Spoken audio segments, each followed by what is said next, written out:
ఉమ్మగారు మీ అభిప్రాయం ఏంటి? బయట పబ్లిక్ అయితే లేదంటే న్యూట్రల్ గా ఉన్న వ్యక్తులు కావచ్చు, లేదంటే మన శ్రీనివాసరెడ్డి లాంటి గారి అనలిస్టులు కావచ్చు, చాలా మంది ఈ నేతల మధ్య మాటల వ్యవహారం మీద మాత్రం కొంత ఆగ్రహం వ్యక్తం చేస్తున్నటువంటి పరిస్థితి కదా. ముఖ్యంగా రేవంత్ రెడ్డి గారు వర్సెస్ కేటీఆర్ గారు, ఇది మరీ పర్సనల్ గా పోతుంది, ఇది హుందా రాజకీయం కాదు అనేటటువంటి వ్యాఖ్యానాలు వినిపిస్తున్నాయి. ఏం చెప్తారు? అలాగే కొంత మీరు వీడియో ఆన్ చేసుకొని మాట్లాడాలి ప్లీజ్. అది నాకు కొద్దిగా టెక్నికల్ గా ప్రాబ్లం ఉందండి. అందుకే అది రావట్లేదు. శ్రీనివాస్ రెడ్డి గారు మాట్లాడింది అంతా విన్నాను నేను.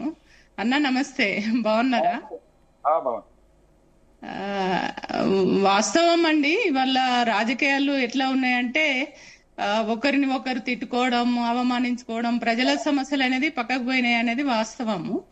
కానీ ఒకటి, రేవంత్ రెడ్డి గారు అధికారంలోకి వచ్చినప్పటి నుంచి ఇప్పటి వరకు కూడా ఎప్పుడు కూడా ప్రజా సమస్యలు, తెలంగాణ అభివృద్ధి, తెలంగాణలో ఇప్పటి వరకు అయినటువంటి అభివృద్ధి ఏంది, ఇంకా చేయవలసినటువంటిది ఏముంది, ఏం చేయగలుగుతాము, ఏం చేయలేము అనేటువంటిది పక్కకు పెట్టి ఏమైనా ఆయన ప్రొద్దున లేస్తే కేటీఆర్ బీఆర్ఎస్ పార్టీ మీద పడడము, అనవసరమైనటువంటి మాటలు, ఆరోపణలు, అవి నిరూపణ ఉండదు.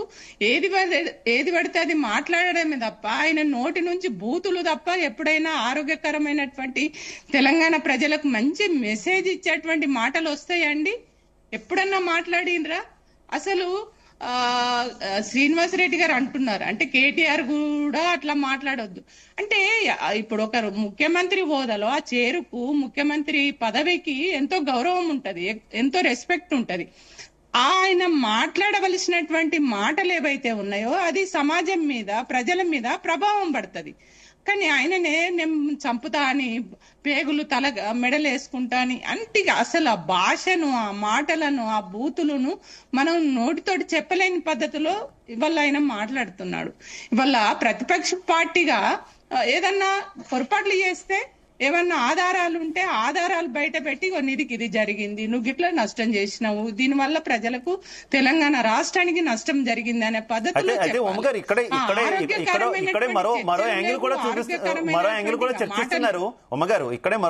చర్చిస్తున్నారు. ఓకే, ప్రజా సమస్యల విషయం మీద చర్చ జరగకుండా కాంగ్రెస్ పార్టీ లేదంటే ముఖ్యమంత్రి కొంత ఆరోపణలతో, వ్యాఖ్యానాలతో డైవర్ట్ చేస్తున్నారు.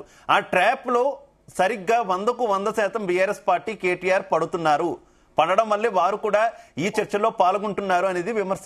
ఒప్పుకుంటారా? ఆ ట్రాప్ లో పడుతున్నారా? కంటిన్యూ అవుతున్నారా ట్రాప్ లో? మరి రేవంత్ రెడ్డి ఇష్టం వచ్చినట్టు మాట్లాడుతుంటే అవే నిజమని చెప్పి ప్రజలు అనుకోవడానికి ఉంటది కదండి. ఉన్నదానికైతే పూర్తిగా ప్రజా సమస్యలు, ప్రజా ఉద్యమాల నుంచి తొలగిపోయి కేవలం విమర్శలు ఎందుకు పడతాం? మేము పూర్తిగా ప్రజా సమస్యలు, ప్రజా ఉద్యమాల నుంచి తొలగిపోయి కేవలం రాజకీయ విమర్శలకే పరిమితం అయిపోకూడదు కదా ఉమ్మగారు.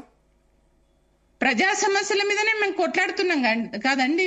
ఇవాళ అనేక సమస్యలు ఎక్కడికక్కడ స్థానికంగా ఉన్నటువంటి ప్రజా సమస్యల పైన చాలా, ఇప్పుడు డబుల్ బెడ్రూమ్ ఇస్తున్నారు, ఇవ్వలేరు, అవి కూడా ప్రాబ్లం అవుతుంది. రైతు బంధు ఇస్తామన్నారు, ఇయ్యలేదు. వాటి మీద ఇవాళ ప్రజల గొంతుకై మాట్లాడుతున్నాం. కాకపోతే రేవంత్ రెడ్డి ప్రజా సమస్యల్ని పక్కకు పెట్టి ఇవాళ వ్యక్తిగత ఆరోపణలు చేస్తూ, వ్యక్తిగతంగా మాట్లాడుతూ, మహిళల్ని అవమానపరిచే విధంగా ఇవాళ డ్రగ్స్ విషయంలో కేటీఆర్ కు డ్రగ్స్ కు సంబంధం ఏంటంటే, గట్లాంటి ఒక ముఖ్యమంత్రి హోదాలో ఇష్టం వచ్చినట్టు మాట్లాడితే ఎట్లా అండి? ఇవాళ డ్రగ్స్ ఆయన తీసుకునేటప్పుడు చూసిండా? మరి ఆయన ఏమన్నా తీసుకున్నాడా? ఈయన ఇద్దరు కలుసుకొని తీసుకున్నప్పుడు చూస్తే అట్లాంటి మాటలు మాట్లాడాలి. కానీ లేనిపోని అనవసరమైనటువంటి, అప్రధానమైనటువంటి విషయాలు మాట్లాడుతున్నాడే తప్ప తెలంగాణకు ఉపయోగపడేటి, తెలంగాణ ప్రజలకు ఉపయోగపడేటువంటి మాటలే ఆయన నోటి నుంచి వస్తలేవు. అది మనం చూస్తున్నాం కదండి, మొదటి నుంచి అదే పరిస్థితి. ఏమన్నంటే సినిమా యాక్టర్లు తీస్తారు, పోను ట్యాప్ తీస్తాడు, లేకుంటే డ్రగ్స్ అంటాడు, ఇంకేదో అంటాడు. గవ్య నువ్వు మాట్లాడవలసినవి పోనీ నిజమే, ఒకవేళ అట్లాంటి ఆరోపణలు వచ్చినాయి మరి నిరూపించాలి కదా, ఆధారాలు ఏందో బయట పెట్టాలి కదా. ఆధారాలు లేకుండా అవేంటో నువ్వు మహిళలను అవమానించిన విషయం వస్తే, నిన్న కేటీఆర్ గారు మాట్లాడినప్పుడు కూడా రేవంత్ రెడ్డి ఇప్పుడు మీరు ప్రస్తావించినటువంటి అంశాల గురించి ఏ రకంగా ఆయన ప్రస్తావిస్తున్నారో చెప్తే ఒక ఉదాహరణకు ఒక పదాన్ని వాడారు. రేవంత్ రెడ్డి కిట్టి పార్టీలో ఆంటీల మాదిరిగా మాట్లాడుతున్నారు, ఈ తరహా వ్యాఖ్యానాలు చేస్తున్నారు. ఇది కరెక్ట్ పద్ధత? ఈ తరహా వ్యాఖ్యలు మహిళలను అవమానించడం కాదా? ఇవి సమర్థిస్తారా మీరు? ఇవాళ రేవంత్ రెడ్డి గారు మాట్లాడిన మాటలకి మరి ఆయన అట్లా మాట్లాడిన ఉదాహరణగా మహిళలే తీసుకోవాలా, మహిళలే చెప్పాలా, మహిళలు ఆ రకంగా మాట్లాడతారని తీసుకోవాలా? లేడీస్ ను తీసుకొని ఆడవాళ్లను తీసుకొని మాట్లాడడం అనేది అది కరెక్ట్ కాదు.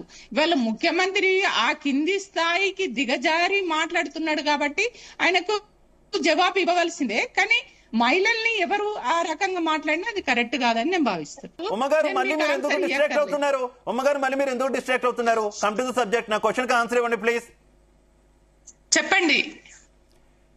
ఒక పక్క లోకేష్ తో కలిస్తే తప్పేంటి అని కేటీఆర్ మాట్లాడుతున్నారు. అలాగే ఒక ముఖ్యమంత్రి హోదాలో ఆంధ్రప్రదేశ్ ముఖ్యమంత్రి కలిస్తే తప్పేంటి? లాంటి వాళ్ళు ఫ్రెండ్లీగా కలవచ్చు, ఇంకేదైనా పద్ధతిలో కలిస్తే కలుస్తాం, తప్పేంది అని అన్నాడు. మరి వాస్తవమే కదండి. ప్లీజ్ మధ్యలో ఇంటరప్షన్ వద్దు. ఇప్పుడు ఏదో కలవడం తప్పు, ఇప్పుడు కలవలేదని చెప్పిర్రు, కలిస్తే తప్పేందని అనడంలో అదే క్వశ్చన్ ఉమ్మగారు ఆంధ్రప్రదేశ్ మంత్రి, ఆయన ఆంధ్రప్రదేశ్ మంత్రిగా ఉన్నారు.